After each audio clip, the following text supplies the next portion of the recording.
Bonjour à toutes et à tous pour ce webinaire en compagnie de Sylvain Amoros, professeur associé et chercheur à HEC Montréal, qui va nous parler de l'incroyable travail de l'Observatoire de la pollution numérique qui a fait un travail très très fouillé sur l'empreinte numérique du secteur bancaire au Canada.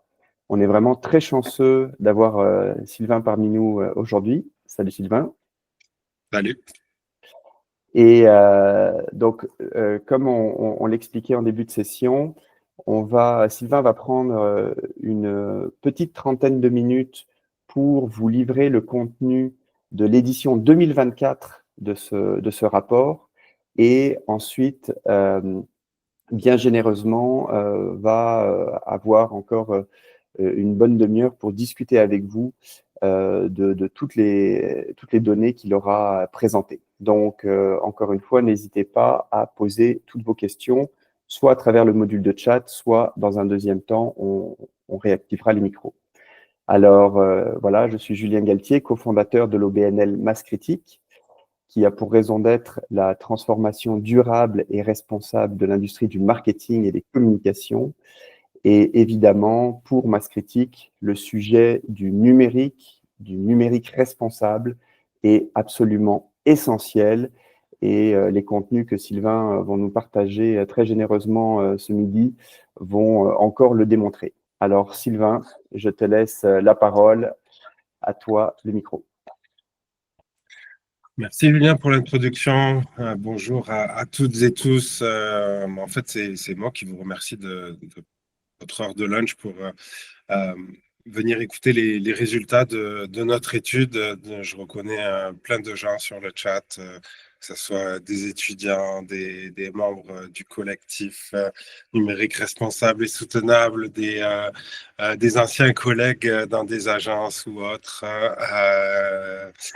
Et des anciens collègues de travail aussi. Alors, merci beaucoup encore une fois. Je suis très chanceux que vous veniez luncher sur les résultats de cette recherche. Il y a aussi Victor Proutot qui est avec nous, qui est co-auteur du rapport avec moi, qui a été notre étudiant-chercheur sur ce projet qui a été financé par la chaire de commerce électronique HEC Montréal, et mon collègue Sylvain Sénécal, qui est professeur et titulaire de la chaire. Donc, merci à Masse Critique de me donner cette fenêtre de temps. Merci aux partenaires de cette étude. On a donc Fruger qui est partenaire principal de l'étude. Fruger, c'est un des meilleurs outils au niveau de la mesure carbone numérique. Et on a donc Frédéric Marchand, le cofondateur qui est avec nous, qui nous expliquera quand on va arriver à la partie méthodologie comment Fruger nous a aidé à mesurer le tout. Je voulais remercier aussi Daria Marchenko d'EcoEast Club et doctorante aussi à HEC Montréal. C'est notre première doctorante en numérique responsable. On est très fiers, on l'a financée grâce à notre chaire.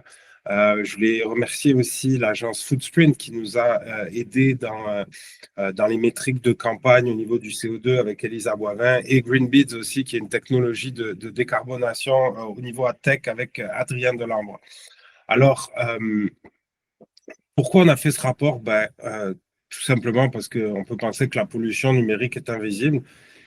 Puis l'idée, c'est que quand on est capable de la mesurer, de la matérialiser, on peut commencer à prendre conscience des choses et puis à changer des mentalités. Avec Sylvain et Victor, on s'est posé la question par quoi on commence, et puis on s'est dit pourquoi pas commencer avec le secteur bancaire dans cette logique d'observatoire de la pollution numérique. Et puis pourquoi le secteur bancaire? Bien évidemment, leur poids dans l'économie canadienne, mais aussi la maturité numérique de cette industrie, parce qu'évidemment, aujourd'hui, on travaille avec, on fait énormément de transactions en ligne. Si ce n'est pas tous les jours, c'est plusieurs fois par semaine qu'on va sur notre compte en ligne, que ce soit par le site web ou l'application.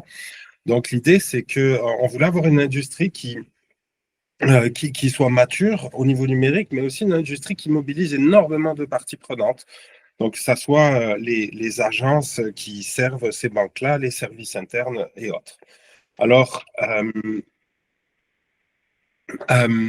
je voudrais d'abord parler du contexte de ce rapport. Ben, c'est sûr que, avant d'aller directement aux statistiques, pourquoi, dans le fond, un professeur de marketing vient vous parler de réchauffement climatique? Ben, c'est justement ce qui nous rallie tous, je pense, que ce soit la communauté masse critique ou en tant tout simplement que citoyen.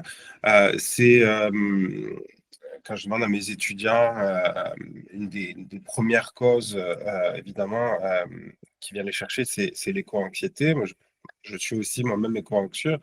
Dans cette logique-là, ben, il y a le rapport du GIEC, donc le groupe d'experts intergouvernemental sur l'évolution du climat, qui nous fait des modélisations. Et si on prend leur dernier rapport, ben, on parle souvent de la barre des 1,5 degrés qui est modélisée ici. Hein. Bon, ben, malheureusement, la barre des 1,5 degrés, ben, elle est morte. On l'a ratée puisque ben, c'est le résultat de 2024 qui a été l'année la plus chaude jamais enregistrée depuis les niveaux pré-industriels.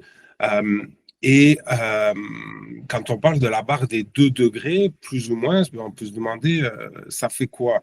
Est-ce que c'est important? Ben, pour vous donner une idée d'amplitude, en 10 000 ans, il y a eu un réchauffement de 4 degrés. Puis ce réchauffement-là, ben évidemment, il a complètement changé la face du globe. Hein. Le Canada, c'était une énorme couche de glace. Donc là, on vient de faire grosso modo 1 degré en 100 ans.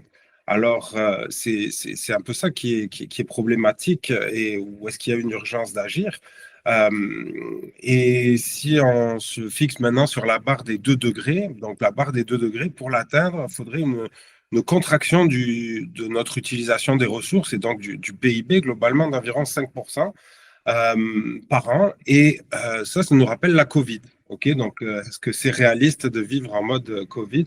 Je ne vois pas les caméras, mais je suis persuadé qu'il y en a plusieurs qui sourient.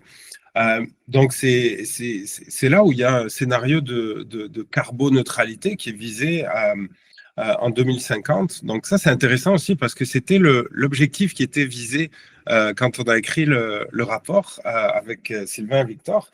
Par contre, il y a 2 semaines, il y a 5 banques qui se sont retirées. Euh, Bon, qui nous ont pas dit qu'elles ne voulaient plus aller dans une direction de carboneutralité, mais par contre qu'il y aurait un effort de reporting et de reddition qui ne serait plus fait. Donc, bon, on peut se poser des questions. Euh, et pourquoi je vous parle de numérique? Ben, pourquoi? Quel est le lien entre le réchauffement climatique et le numérique?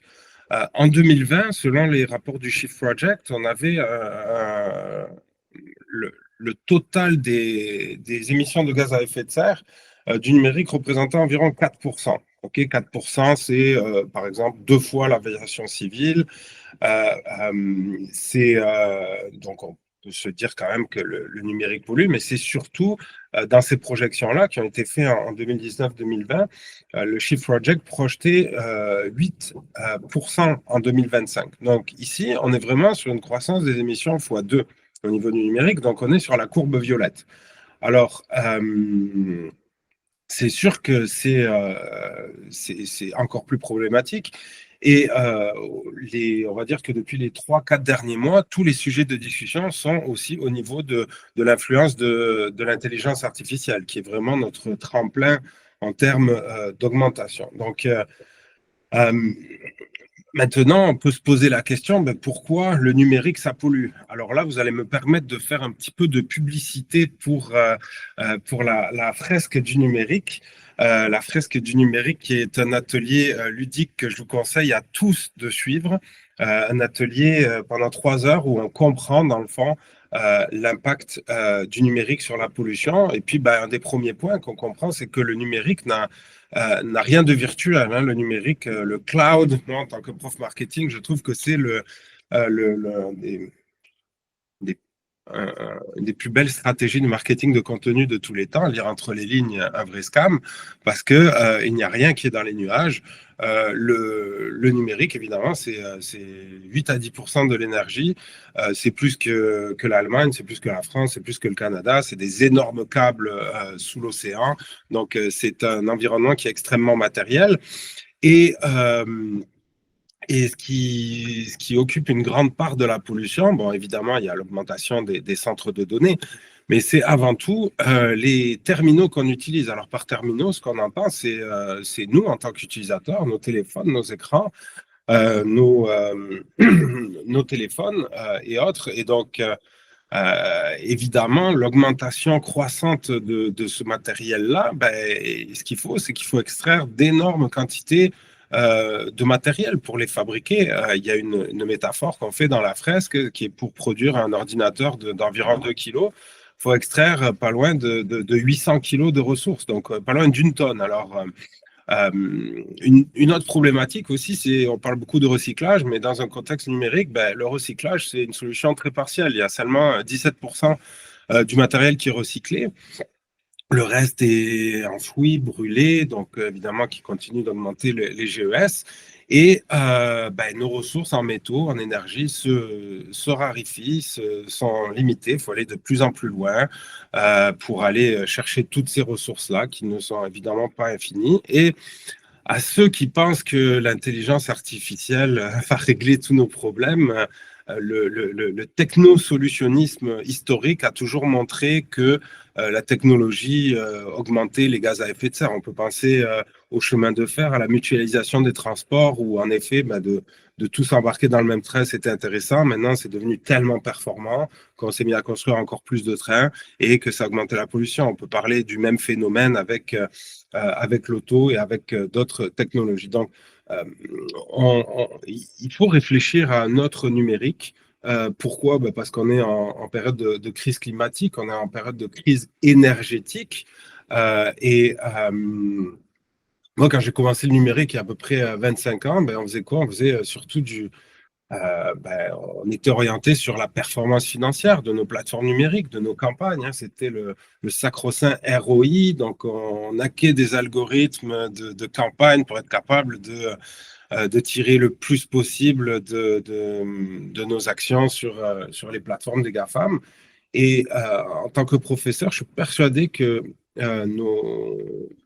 les marketeurs de demain vont devoir, oui, optimiser la performance financière. Ça, il y a beaucoup de monde qui sait le faire, mais d'optimiser aussi ce qu'on appelle avec les 3 P, donc avec évidemment le profit, mais aussi l'impact sur la planète et l'impact sur les personnes, justement parce que une entreprise qui est dans un contexte d'énergie limitée, ben, si elle veut être pérenne, nos actions devraient être guidées dans cette logique-là.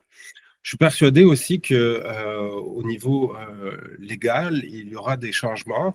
On a vu la loi sur la protection des données en Europe, le GDPR, qui est rentré en 2018-2019, qui a accouché de la loi 25 au Québec. Et on peut voir la loi Rennes en France sur la réduction de l'empreinte numérique des entreprises, l'appel à la Commission d'éthique du Québec en novembre. Donc, l'idée, c'est pas si, c'est pas quand va y avoir une loi qui va être déployée, mais c'est plutôt, excusez-moi, c'est pas si, mais c'est plutôt de savoir quand. Donc, l'idée de ce rapport, encore une fois, c'est d'aller dans une logique d'être précurseur, de commencer à rentrer cet indicateur de performance en termes de CO2, donc il y a un impact sur la planète, de le mettre dans nos méthodologies de mesure. Donc, en gros, l'objectif qu'on s'est donné, c'est de mesurer 9 banques canadiennes de tailles différentes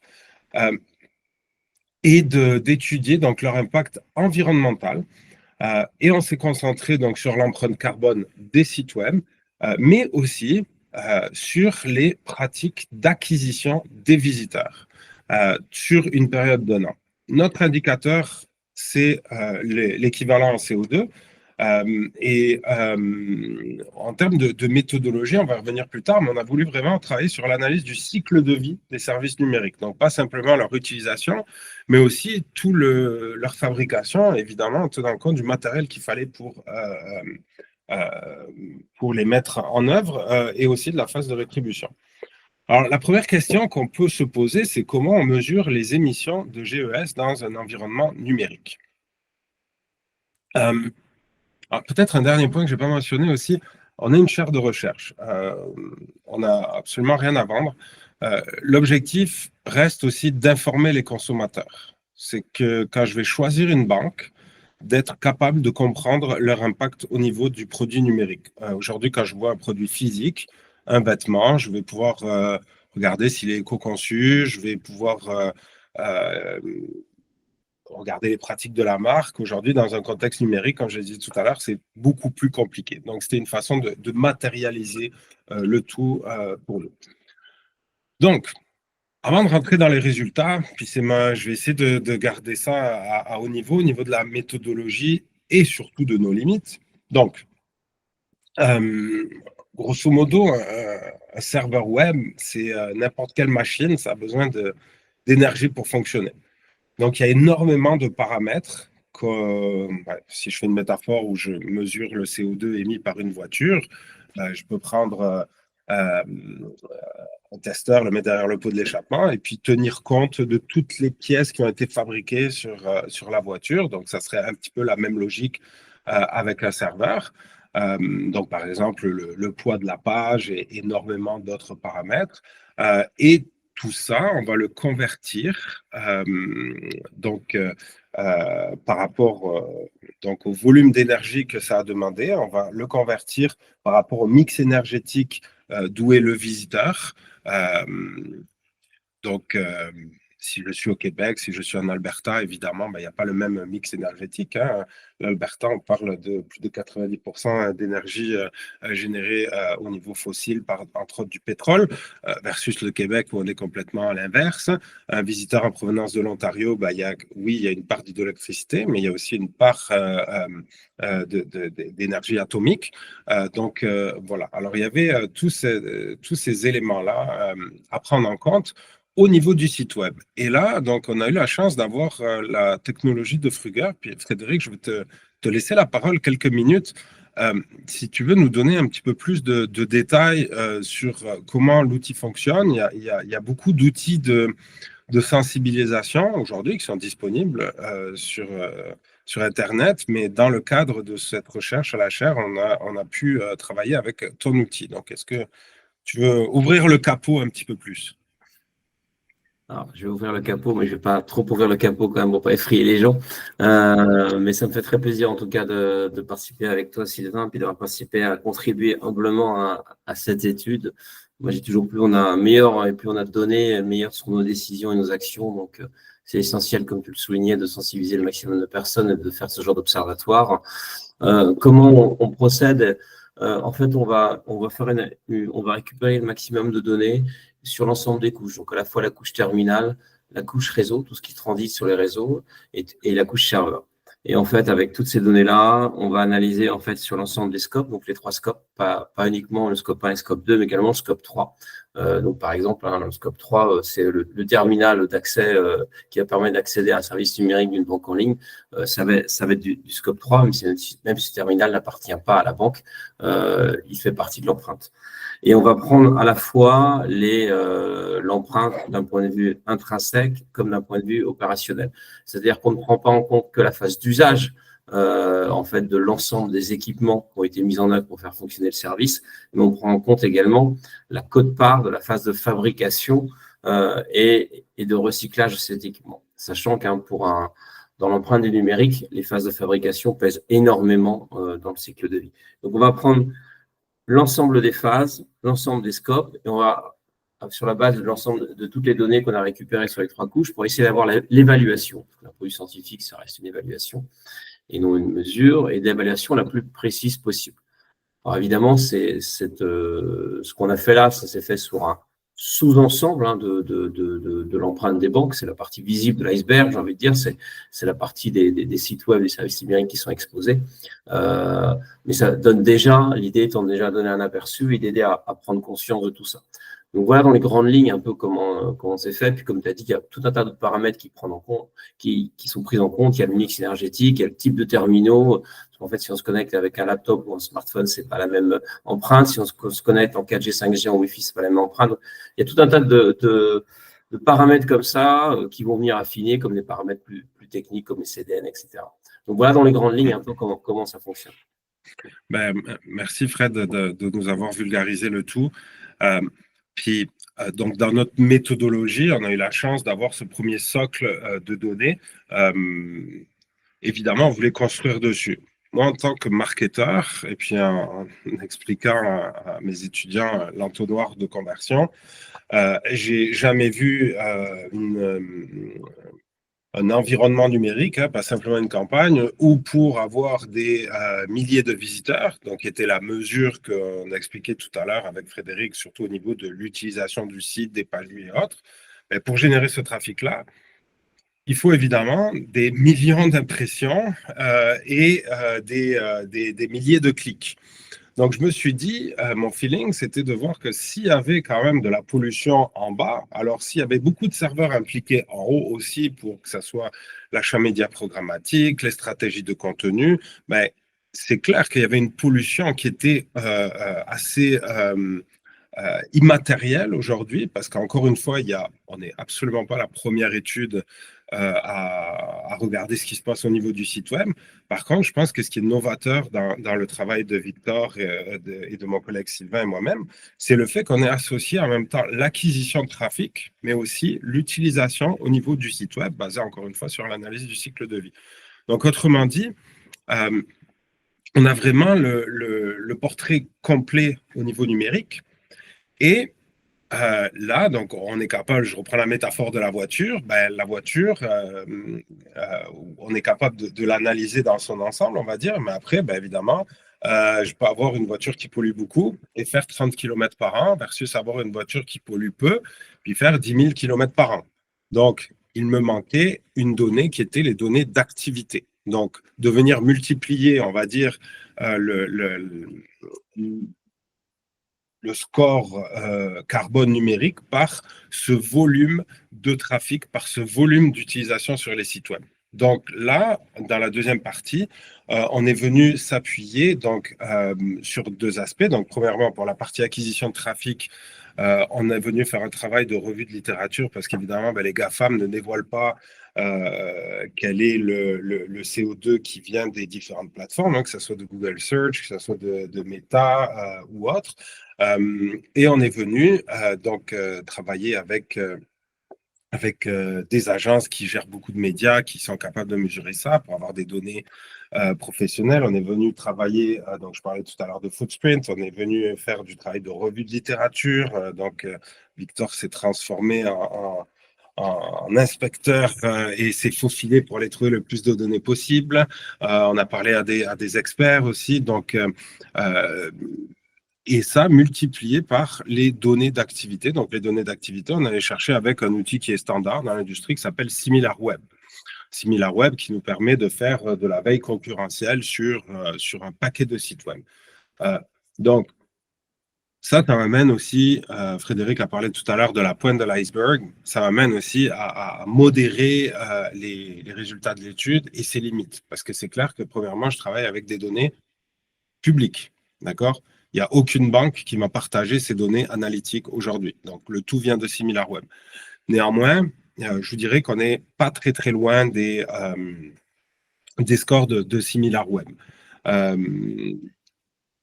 L'autre point aussi, c'est qu'on a dû prendre des hypothèses sur, par exemple, les émissions de recherche organique.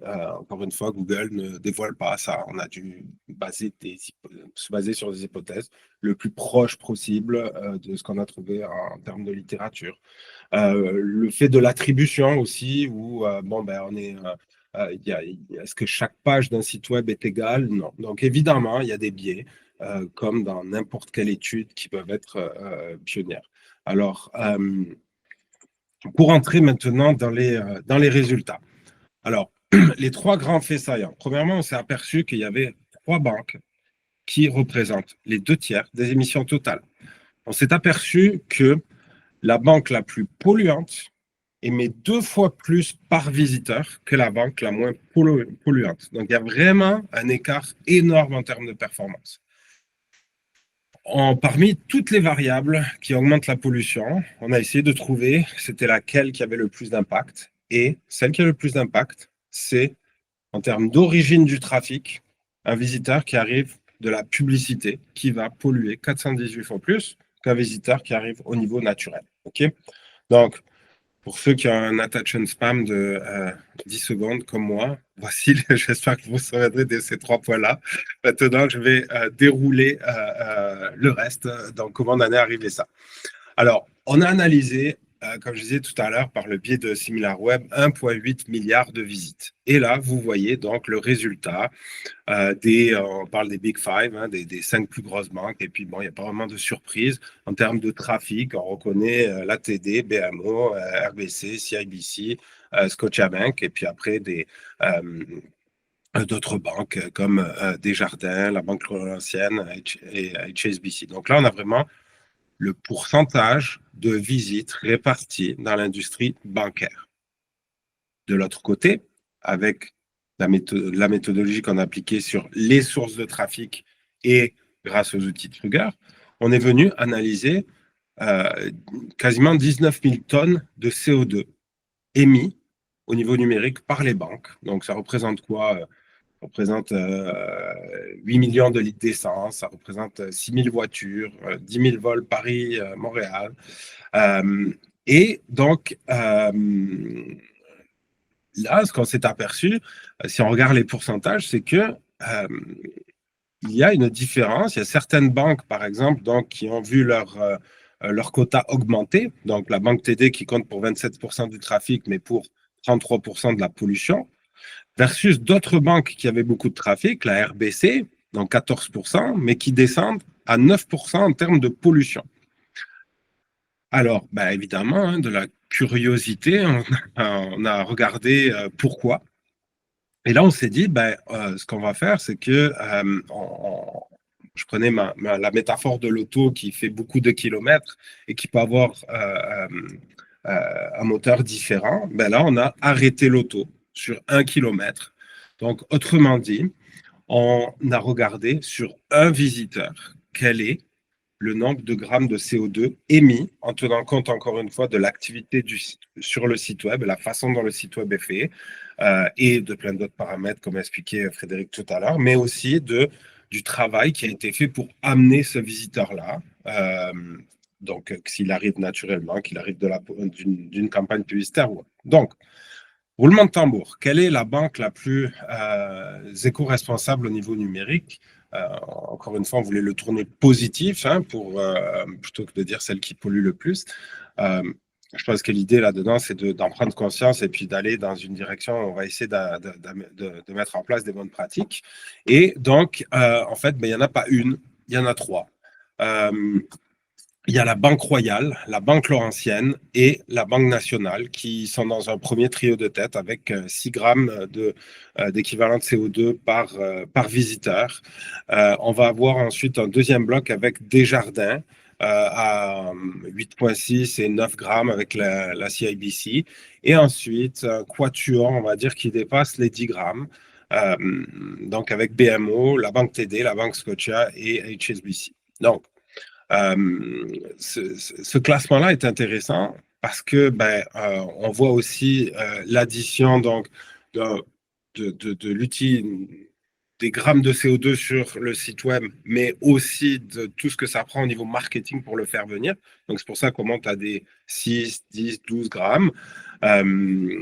Mais on peut voir aussi, donc je disais tout à l'heure, que la banque la plus éco-responsable, dans ce cas-là, le trio de tête, les 2 fois plus que les dernières, le dernier quatuor.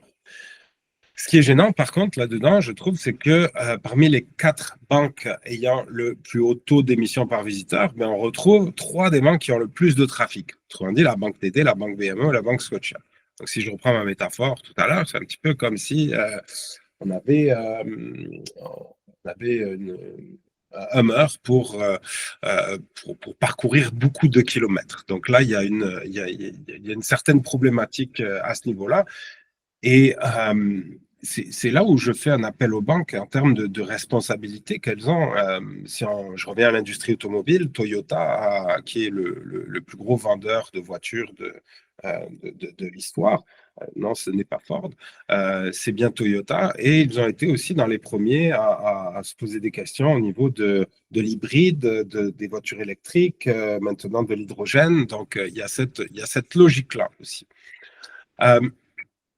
Donc, dans les autres apprentissages de l'étude, ce que je vous disais tout à l'heure, hein, mon feeling de marketeur qui me disait, bon, ben, si ça pollue beaucoup en bas, en haut du tunnel, de l'entonnoir, ben, il devrait y avoir, avec toute l'implication des serveurs, que ce soit de la programmatique ou autre, il devrait y avoir un effet qui est assez important aussi. Et là-dedans, si je regarde 100% des émissions totales, il y en a 23% qui viennent du site web et 77% qui viennent de l'acquisition de trafic. Donc, c'est là où les réflexions au niveau du Green IT qui ont été initiées au début du numérique responsable, j'invite tous les marketeurs à prendre conscience aussi de l'impact qu'ils puissent avoir. Et je remercie aussi Mass Critique, puisque vous êtes dans l'aspect communication, de me laisser cette fenêtre-là. Maintenant, je dirais que c'est propre à l'industrie bancaire, d'accord ? Ne me faites pas dire que c'est toutes les industries comme ça. Dans un contexte où on a des budgets médias pour acquérir du trafic, il est certain que ce chiffre-là est important, mais pourrait varier dans une autre industrie qui a moins de budget média. Et pourquoi j'arrive au niveau des variations, ben c'est parce que si on regarde dans le fond en termes de ce 77% de trafic, d'accord, maintenant si je le remets sur une base de 100%, en gros, il y a 95% de la pollution qui va générer 5% du trafic versus 5% de la pollution qui va générer 95% du trafic. Et c'est donc vraiment l'écart entre le trafic naturel versus le trafic qui arriverait d'un investissement publicitaire. Et là-dessus, le plus important, c'est les médias sociaux, dans le sens où 57% de toutes les émissions de CO2 proviennent des médias sociaux, dans l'industrie bancaire, évidemment, alors qu'elles ne représentent qu'un seul % des acquisitions au niveau client. Et ça, c'est dû au fait qu'il faut énormément d'impressions dans les médias sociaux pour générer un clic et entraîner donc des visites sur les sites web. Donc, en termes de facteurs à retenir, la variable dans notre étude, c'est vraiment le trafic qui arrive de la publicité. Et il y avait un chiffre qui est intéressant, là, 174 grammes de CO2. C'est aussi 1 kilomètre avec un Honda CR-V de l'année. D'accord? Donc, en termes de matérialisation, je pense que c'est important de comprendre, encore une fois, le numérique n'est absolument pas, la pollution numérique n'est absolument pas immatérielle. Et voilà. Je vais conclure au niveau des apprentissages. Donc, ce qu'on a vu, c'est que, premièrement, la majorité des émissions viennent de 3 banques. Que il n'y a pas simplement que les sites web qui émettent des émissions, mais il y a aussi toute la partie du marketing numérique, de l'acquisition de trafic, et qu'à l'intérieur de ça, le trafic payant est le principal responsable. Et à l'intérieur de ce trafic payant-là, le plus gros responsable est au niveau des médias sociaux. Donc, l'idée de cette étude-là, c'est vraiment d'encourager les banques à repenser leur stratégie numérique pour réduire leur empreinte carbone, à évidemment essayer de réduire les émissions en provenance du site web, mais aussi à avoir l'impact au niveau de l'achat média. Donc, plus on va rendre la publicité pertinente, plus on va avoir des méthodes d'acquisition durables. C'est intéressant aussi de se poser cette question-là dans le contexte économique et les tarifs qui sont en cours. Donc déjà, le duopoly des budgets médias qui part vers Google et Meta, on parle de plus de 70% au Canada. Donc, est-ce qu'il y a une réflexion pas simplement environnementale, mais aussi dans une forme de certaine souveraineté économique? Oui. Maintenant, j'ai envie d'aller vers, de vous parler un petit peu des solutions. Et puis c'est peut-être là où on peut discuter. Je ne suis pas du tout en train de dire qu'il faut arrêter de faire du média et puis euh, d'arrêter d'investir dans certains GAFAM. Euh, Prenons l'exemple de Google, on est encore dans un stade de monopole au niveau des moteurs de recherche avec 90% des parts de marché. Euh, le point ici, c'est comment on pourrait mettre en place des stratégies de contenu, donc travailler sur notre référencement naturel, euh, plus que sur de l'achat média, qui, lui, est évidemment plus énergivore. Euh, Pourquoi? Ben parce qu'il y a une logique entre éco-conception et réduction de l'empreinte versus la performance numérique qu'on peut avoir. Pourquoi? Ben parce que plus je vais avoir un site qui est mobile en premier, plus je vais avoir un site qui est efficace, qui est léger, qui est sur des serveurs à énergie renouvelable, ben, tout ça, ça reste des signaux quand même aux yeux de Google pour positionner votre site plus haut dans les résultats naturels. Donc, si j'ai plus de trafic naturel qui arrive, je peux baisser mes coûts médias. Et si je baisse mes coûts médias, ben, que ce soit en termes de consommation d'énergie, de consommation d'impact environnemental, l'équation est positive. Et pour un CFO dans une compagnie, je n'ai jamais vu un CFO être contre une baisse de coûts et puis une augmentation de revenus. Donc, pour moi, je voulais un peu briser le mythe que l'éco-conception n'amène pas de bénéfices d'affaires. Dans un contexte numérique, c'est totalement faux.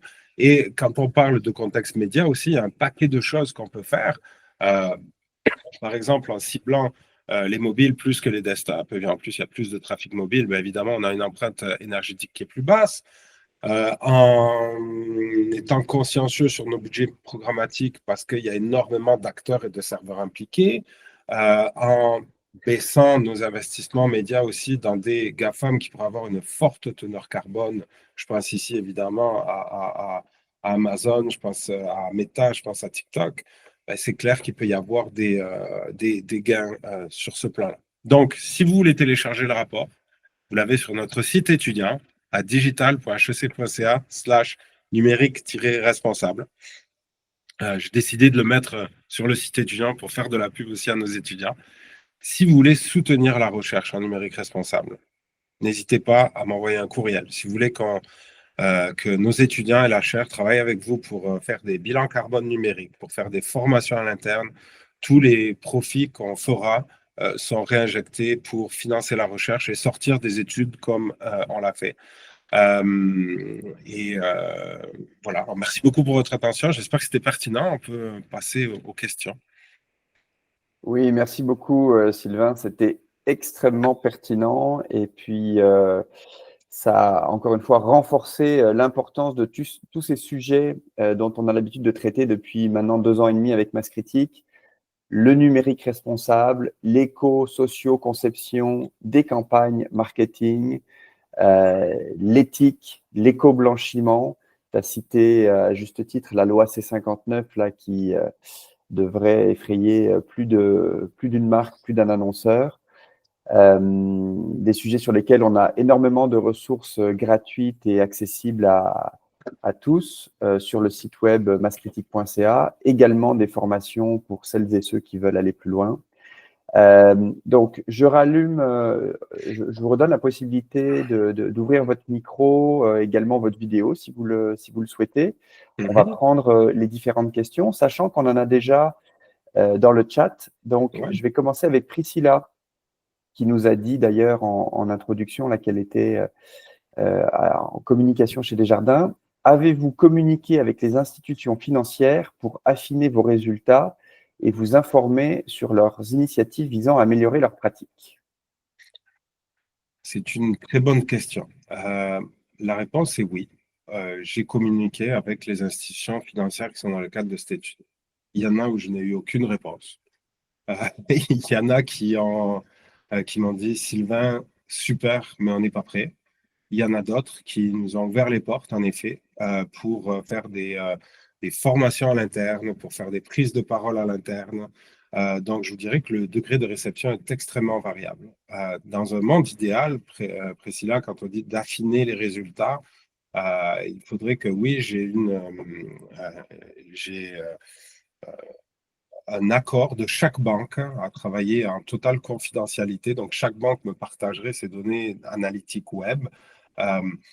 Chose, en toute franchise, que j'adorerais avoir, mais que je pense qu'il serait très ambitieuse dans le contexte actuel, puisqu'on voit que plutôt 5 de ces banques-là se sont retirées de leur reddition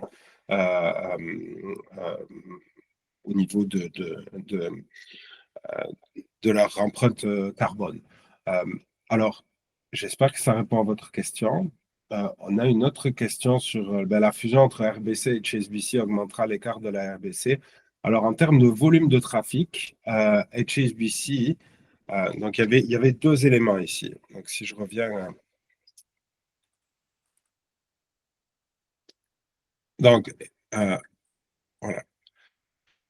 HSBC, c'est simplement 1% du trafic de toute l'industrie et 1% de la pollution. Par contre, encore une fois, ça, c'est si je n'arrête pas la voiture de rouler. Si j'arrête la voiture, HSBC est à 12 grammes. OK? Donc, on va dire que c'est dans le quatuor ou dans le trio, le queue de peloton. Aujourd'hui, oui, il pourrait y avoir un impact si la Banque Royale partageait les bonnes pratiques à la HSBC. Néanmoins, la faible part de marché de cette banque-là au Canada ne changerait absolument pas la donne sur le 100%. OK. Comment expliquez-vous la très bonne performance de la RBC, qui est une banque avec une présence des activités semblables à TD, BMO, la Banque Scotia? Donc, je ne veux pas mentionner une banque en particulier parce que ce que je vous dirais, donc on a parlé premièrement Fabrice, on a parlé de l'impact en termes de budget média.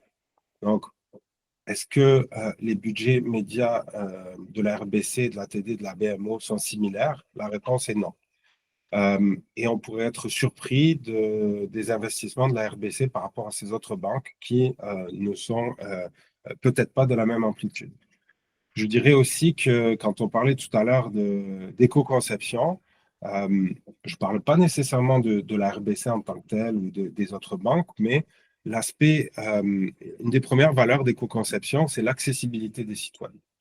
Et les organismes, enfin, il y a plusieurs organismes fédéraux et provinciaux qui sont tenus par la loi de respecter certaines normes d'accessibilité.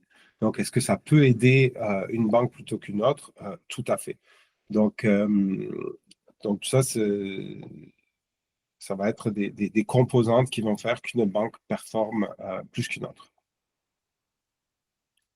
Également, Sylvain, on a la question de Plus Numérique qui nous parle des fintechs. Donc, qui nous demande si l'étude porte sur les fintechs. Ben, on a le bon graphique sous les yeux là. Vous avez regardé uniquement les banques qui sont les institutions financières qui sont là à l'écran. Donc, pas nécessairement sur les fintechs. Tout à fait. Je pense que ça, la réponse à la question, c'est par rapport à la définition de fintech. Moi, j'aurais tendance à dire qu'en effet, on ne va pas sur toutes les fintechs. Et on a des gros sites web aujourd'hui qui vont faire, par exemple, du prêt hypothécaire, des recommandations là-dessus. Ça ne fait pas partie de notre étude. Non, c'est vraiment concentré sur les 9 banques. Donc, j'aurais plus tendance à dire que c'est une étude qui porte sur les banques plutôt que sur l'ensemble des fintechs. Et justement, moi, je veux rebondir sur cette question-là. Donc, vous avez créé l'Observatoire de la pollution numérique. Vous sortez cette étude avec les données 2024 sur le secteur bancaire. Est-ce que vous allez travailler sur d'autres secteurs d'activité? Alors, quels sont les projets de l'Observatoire? Voilà, j'aimerais beaucoup. Honnêtement, on voit qu'on a une belle réception de cette étude-là sur le marché. encore une fois, notre but, c'est de matérialiser, de mesurer, d'éduquer, de faire passer le message, hein, d'avoir des pratiques plus responsables au niveau numérique. Alors, oui, on aimerait continuer. La prochaine étude sur laquelle on est déjà en train de travailler, c'est le commerce de détail. On bénéficie toujours du support de Fruger, d'ailleurs, dans cette démarche.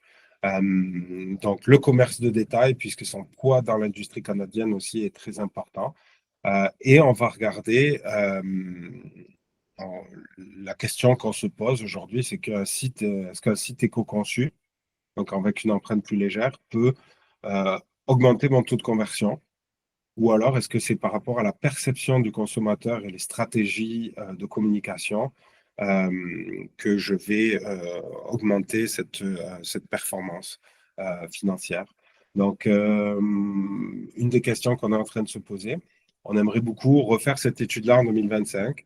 Alors, pourquoi j'ai dit on aimerait, puis si, parce qu'on est toujours à la recherche de budget pour se financer. Donc, je fais appel ici aux directeurs de marques, d'entreprises qui sont sur ce webinaire. Si vous voulez commanditer des rapports, nous aider à payer des étudiants comme Victor pour faire des études de ce style, on a besoin de vous, on a besoin de votre support. Alors, on a très hâte parce que oui, le commerce de détail, évidemment, c'est un gros secteur d'activité. Donc, on a hâte de voir les résultats. On va prendre rendez-vous pour un prochain webinaire, Sylvain. Moi, je suis vraiment sous le choc de cette étude, de voir que quand on regarde l'empreinte numérique des institutions financières, 77%, ça vient des activités de publicité, d'acquisition client. Donc, vraiment pour les membres de la communauté masse critique, là, les marketeurs, les communicants, je veux dire, on est directement concernés. Il faut vraiment se poser la question. Et ce chiffre-là, qui est complètement fou également, un visiteur qui vient de la publicité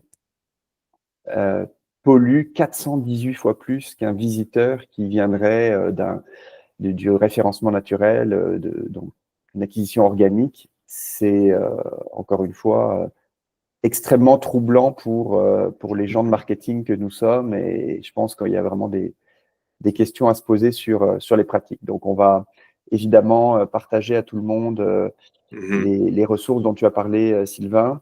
Et je rappelle encore une fois que sur le site de masscritique.ca, vous avez également accès à beaucoup de ressources gratuites accessibles pour tout le monde sur ces sujets-là. Je rajouterai peut-être un point, Julien, par rapport à ça. C'est intéressant de voir que c'est une photo en 2024. Autrement dit, en effet, on peut se dire comment faire pour augmenter le trafic qui viendrait de la part naturelle des moteurs de recherche, de la part naturelle des médias sociaux et autres. Pourquoi c'est important de continuer à rouler ces études-là? C'est parce que qu'est-ce qui se déploie aujourd'hui dans le haut des moteurs de recherche? Que ce soit les AI Overview de Google ou la recherche qui augmente dans SearchGPT, il y a de plus en plus d'utilisation de la recherche générée par de l'intelligence artificielle générative qui consomme grosso modo 10 fois plus qu'une requête normale dans un moteur de recherche. Donc, ça veut dire quoi? Ça veut dire que si avant, le trafic naturel, le volet SEO étant en haut, était peut-être moins énergivore que de la publicité, si maintenant on a des résultats naturels en haut qui sont remplacés par de l'intelligence artificielle qui consomme 10 fois plus que la requête d'avant, on ne va pas dans la bonne direction. Donc, encore une fois, en 2025, si les tendances de recherche changent, les éléments pourraient varier. Donc, d'où encore une fois l'importance de la mesure et de mesurer les tendances des GAFAM, j'ai envie de dire.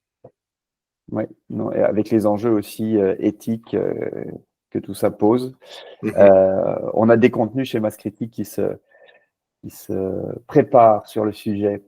Frédéric, un petit mot de la fin en ce qui te concerne, ou je ne sais pas si d'autres intervenants là qui veulent prendre la parole, poser des questions à Sylvain, poser des questions à Frédéric.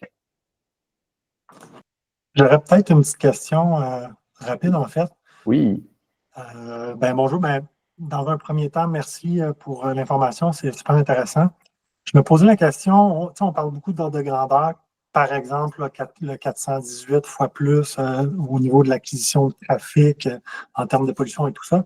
Est-ce qu'il y a peut-être un site, un endroit, une documentation où on peut se référer pour avoir ces ordres de grandeur-là? Parce que j'imagine que ça doit évoluer beaucoup aussi.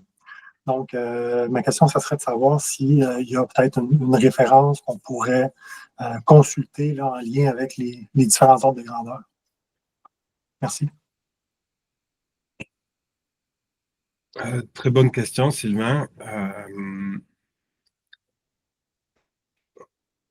L'idée de ce rapport-là, c'était de donner des ordres de grandeur parce qu'en effet, c'est un travail à chaque fois colossal en termes de revue de littérature pour avoir ces éléments-là.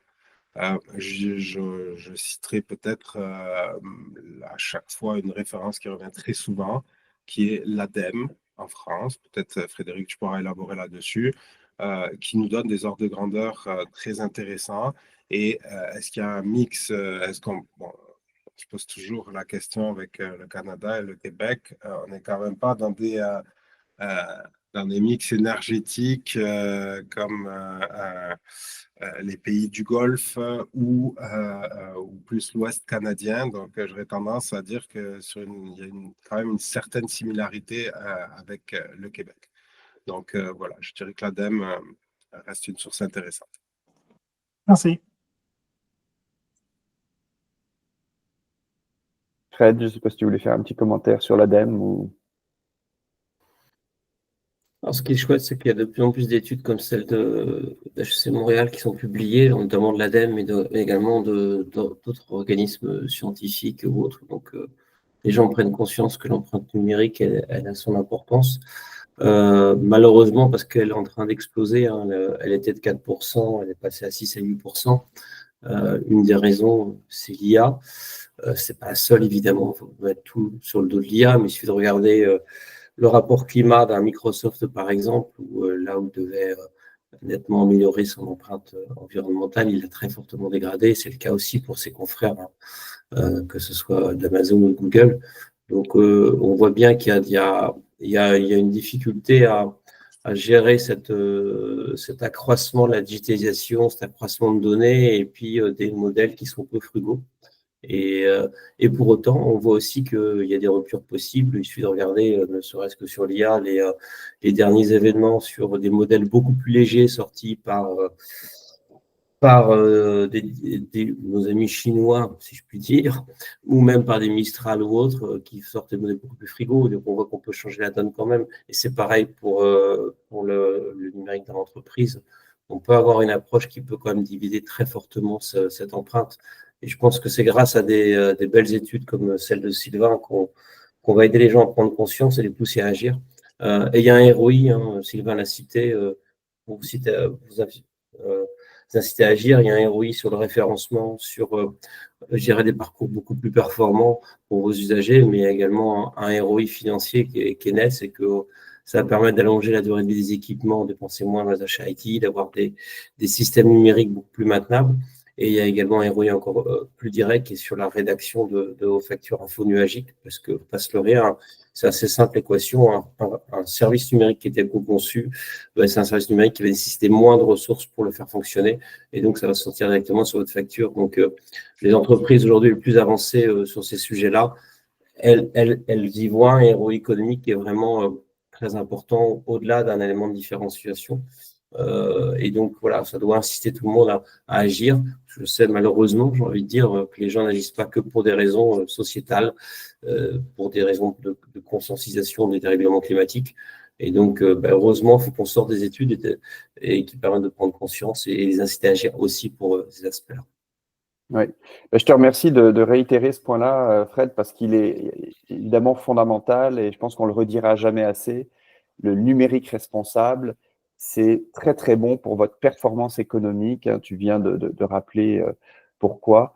C'est vraiment important que les gens le comprennent parce qu'effectivement, ça facilite le passage à l'action. Merci encore Sylvain, merci également Frédéric de t'être joint à nous. Merci tout le monde d'avoir participé. Également, j'en profite pour vous informer que notre prochain webinaire aura lieu dans 1 mois et demi, en mars, avec Équiterre, sur le sujet non moins passionnant de la publicité et de la surconsommation. Là encore, une grosse étude à laquelle Valérie Védrine a eu la chance de participer.